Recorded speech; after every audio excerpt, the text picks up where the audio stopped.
Bem-vindos à Darrazera do Multiverso DC, eu sou o Fernando, vamos falar sobre Supergirl, Mulher da Manhã, porque o filme tem alguns vazamentos do set aí de filmagens, não é nenhum spoiler, tá? Fiquem tranquilos, informações básicas aqui pra vocês e vamos discutir um pouco mais sobre esse filme. Siga aí nas redes sociais, Darrazera DC, Instagram e TikTok, faça vídeos lá, diferente dos vídeos daqui, beleza? Dá uma força lá nas redes sociais.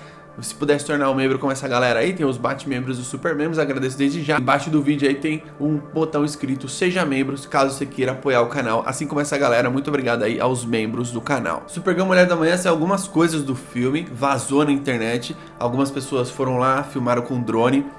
Eu vi um vídeo hoje pela manhã que o drone tava bem baixinho, mostrando ainda assim com má qualidade ali a Supergirl. Tava sendo uma cena gravada de ação, era a Millie Alco, que é a sua dublê, fazendo ali uma coreografia de luta, ensaiando apenas, não mostrou de fato ali a cena no geral, só o ensaio mesmo dessa cena e várias pessoas transitando, colchão daqui, colchão dali, chroma key azul, tinha aqueles dois tanques, enfim, um cenário cheio de pedras no chão. Não sabemos o que é aquilo, não sei que parte do quadrinho é aquilo. Pode ser qualquer coisa, também eu não faço ideia aqui porque a gente não tem o contexto de tudo isso, né? Muitos dos cenários eles vão fazer em CGI mesmo, e isso daí é uma coisa muito comum nos filmes de super-herói.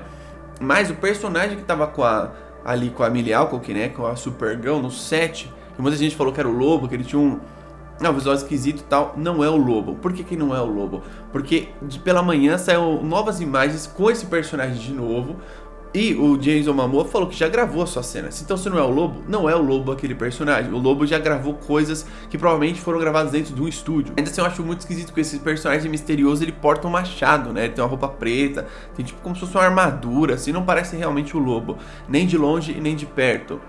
Poderia ser com uma skin diferente, igual eu falei aqui em outros vídeos. Poderia ser, mas não é o Lobo de fato. Então o que acontece? O Lobo já gravou as suas cenas, e são cenas que são mais curtas do que alguns outros personagens. Existem alguns personagens no quadrinho ao longo da história, né, que aparecem aqui e ali no quadrinho, só que nada igual esse personagem. Pode ser que o filme esteja trazendo um personagem novo, pode ser. Isso é bom pra história, pra adaptação no todo?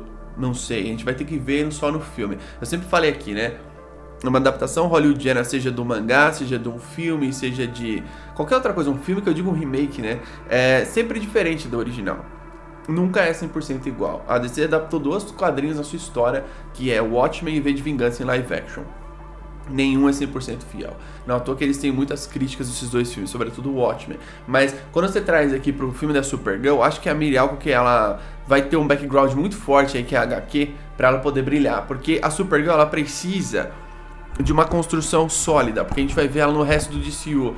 Por exemplo, algumas super-heroínas não devem ter filme, tipo a Ravena não deve ter filme, a Mulher Gavião que a gente vai ver no Superman não deve ter filme, entende? A Mulher Gavião da Isabela Merced, que tá todo mundo elogiando ela no The Last of Us, ela é ótima atriz, certo? E ela tá aparecendo agora em Hollywood, assim, no sentido de ir ganhando mais espaço, entende? Então a gente vai ter algumas heroínas que não vão ter filmes, assim como alguns heróis, só que heroína é sempre a minoria que eles fazem filme. Por isso que a gente tem aqui a Mulher Maravilha, Supergirl, você tem que valorizar essas personagens, porque elas são personagens grandes e que têm bastante potencial aí nos cinemas. E a Ruth Knowles, que é uma das protagonistas junto com a Kara Zor-El, ela é um dos primeiros testes de como que a gente pode imaginar o Damian, por exemplo, porque ela é uma personagem mais ou menos da idade do Damian ali, pelo que eu me lembro, e ela é uma personagem que ela tá o tempo todo na história com a Supergirl. A história é por conta dela, não é só por causa da Kara Zor-El.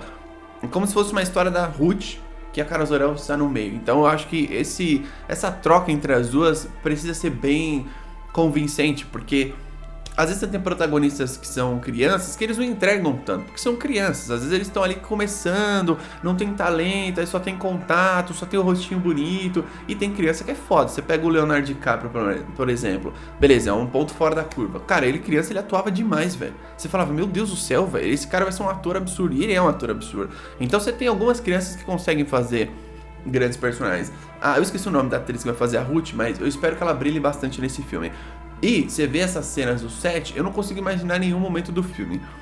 Quando o Crane vem, a primeira vez que ele aparece, que eu falei isso no vídeo passado, não tem um visual parecido com esse. Mas eu não me lembro como que o Crane chegava, né? Se ele chegava numa nave, como que ele chega, eu não me lembro. Ele chegava do nada assim no quadrinho. Eles podem fazer alguma certa adaptação e fazer o confronto entre eles. Pode ser várias coisas essa cena também, pode ser um pedaço de um planeta que tá no quadrinho e a gente não tem noção muito disso, porque eles estão fazendo adaptações, algumas coisas não vão ser 100% iguais, até em sentido de cenários, em sentido de locações no todo, porque os desenhos da Books Everly, eles são cheios de detalhe, o quadro inteiro é muito bem preenchido, então como começa o quadrinho, como termina na silhueta, né, não vou dar spoiler aqui, só com a silhueta dos personagens assim, é muito bom, velho. Eu acho que alguns quadros o filme precisa copiar, porque assim, algumas adaptações, às vezes visualmente não conseguem passar o que passa uma obra literária, uma obra, sabe, de mangá ou um quadrinho, não conseguem, eles de fato não conseguem. Você pega o Senhor dos Anéis, por exemplo,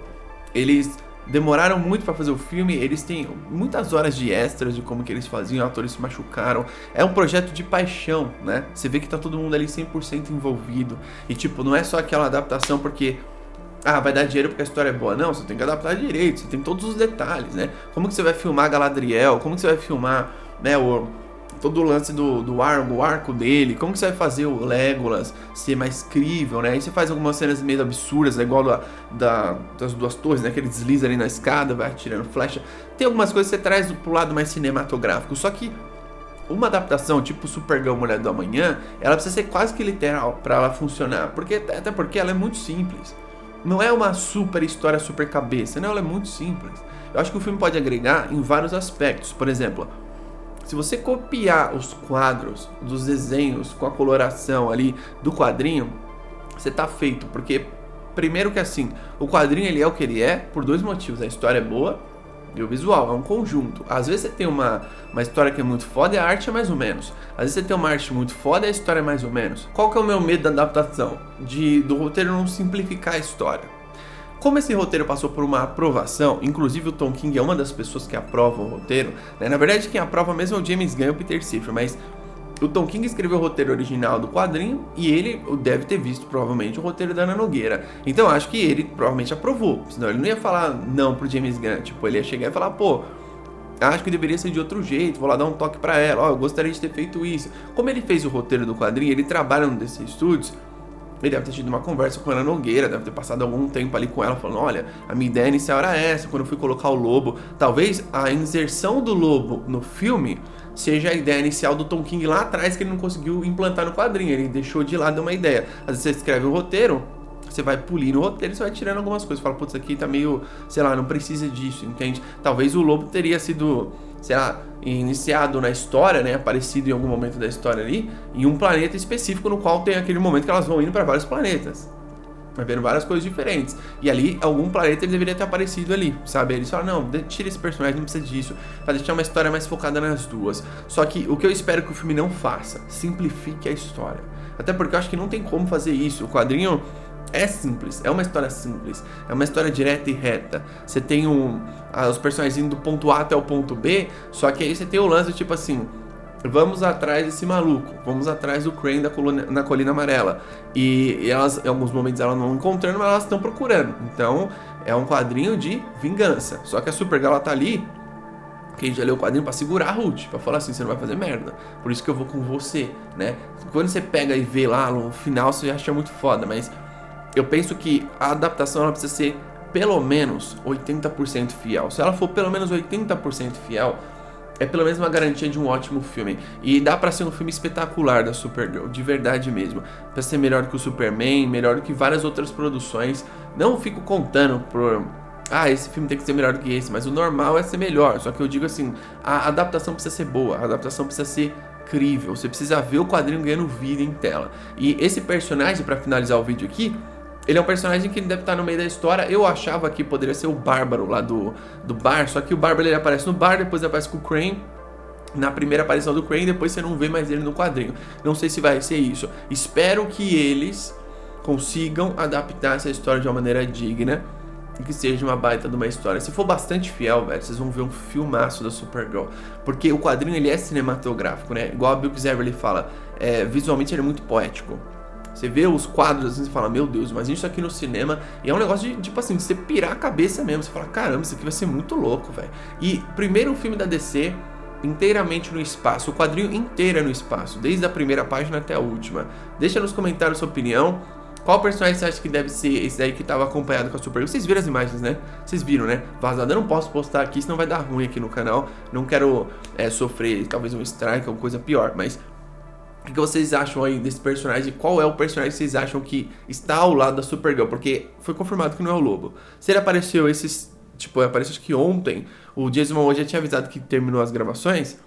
Provavelmente o Lobo filmou em outro lugar, um lugar fechado, um lugar de estúdio, outro lugar. Ele falou da moto, né? Então o Lobo vai estar com a sua moto aí nesse filme também. Deixa nos comentários sua opinião sobre tudo isso, tamo junto, até a próxima.